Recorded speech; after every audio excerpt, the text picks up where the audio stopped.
মাত্র 13 বছরের জুহি আর 13 বছরের জুহি 7 মাসের একটা বাচ্চার ও বাচ্চার লাগে আজকে 13 বছরের যে মেয়েটা তার 7 মাসের বাচ্চার সকাল 6টা বাজে বোন নিয়ে যাইতো আর রাত কয়টা 12টা 1টা বাজে নিয়ে আসতো। এরকম নিয়ে এসে রেখে দিত। সারাদিন সুজি খাইতো, বুকের দুধ পর্যন্ত খাওয়াইতে পারতাম না আমি আমার ছেলেরই।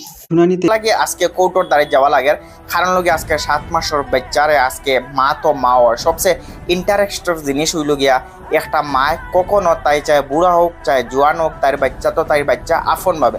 বিষয়টা খুলিয়া কই যে আজকের এই ঘটনা শোনার পরে হয়তো আপনারাও ভাববা যে 13 বছরের একটা বাচ্চা কিরকম মা হয়। মেইন ঘটনা হইল গিয়ে 2 বছর আগে যখন 11 বছর বয়স আসলো গিয়ে এই জুহির আর 11 বছর জুহির যখন 11 বছর বয়সের সময় ফেসবুকও যে সাকিব মিয়ার সাথে যে ফেসবুকও পরিচয় আর পরিচয় হওয়ার পরে সাকিব মিয়ার লগে বিয়া হয়ে যায় বা গিয়া তারা গিয়া বিয়া করিলেন।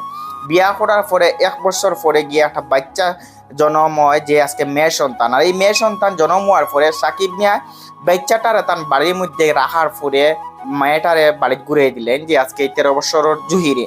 আর জুহিয়ে গিয়া তো আজকে 13 বছরের মেয়ে তাইও বুধবারিতে আমি আজকে একজন মা আর মার হওয়ার কারণে গিয়ে আজকে কৌটোর হাউতাল হওয়া লাগছে কারণ লোকে কৌটোর কাছে বিচার চাইছে যে বাচ্চাটা তাইর মা যে আজকে আমি মা আমার বাচ্চাটা আমার কুলে ঘুরাইয়া দিবার লাগে। তখন ওই পুলিশে আজকে কোর্টে এই ফেসলা করিয়া গিয়া দেখা গেছে এই জুহিরে বাড়ি পৌঁছাইয়া দেবো হয়েছে তার বাচ্চার সহারে কারণ লোকে আজকে শ্বশুর বাড়ির মাইন্সে বাচ্চাটা রাখি লাইছে এই জিনিসটা।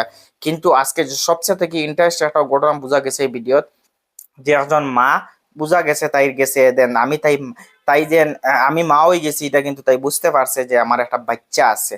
বাচ্চা যে কোনো সময় যে কোনো মানুষের হইতে পারে কিন্তু আজকে ওই বুড়া বয়সেও জোয়ান বয়সেও ছোট বাচ্চাও কিন্তু ওই বাচ্চা বুঝতে পারছে আমার সন্তান। সন্তান তো সবার কাছে গিয়ে একটা জিনিস বোঝা গেছে যে কোনো মানুষ হোক না কেন সন্তান তো সন্তান হয়। আজকে এই জিনিসটা বাচ্চার কাছে বোঝা গেছে যে আজকে সোশ্যাল মিডিয়ার মাঝে জগতের মধ্যে জঘন্য কিছু মানুষ আছেন আর এই জঘন্য 22 বছরের এই সাকিব মিয়ার লগে 11 বছর ফুড়ি যখন বিয়া বিয়া হওয়ার পরে গিয়ে এই নাতিজাটা দেখা গেছে। এই বিষয়টা নিয়ে আপনারা কিতা হবা ভিডিওটা কমেন্ট করে জানাইবা, ভিডিওটা শেয়ার করে দিবা যাতে এই সোশ্যাল মিডিয়া প্ল্যাটফর্মের মধ্যে ছোট বাচ্চাইন তোর কাছে মোবাইলটা দিতে সময় একটু হুঁশিয়ার হয়ে দিবা। আর কোনো কিছু না, জাস্ট এই মোবাইল কারণে গিয়ে আজকের মেসেজটা দিলাম যে আজকে ইনস্টাগ্রাম ফেসবুকের মধ্যে গিয়া জঘন্য মানুষ কিছু আসন ফেসবুক প্ল্যাটফর্মে কাম করেন যে কোনো সময় যে কোনো মানুষের ফাঁসাইবার লাগি তারা এই ধারণাটা করেন।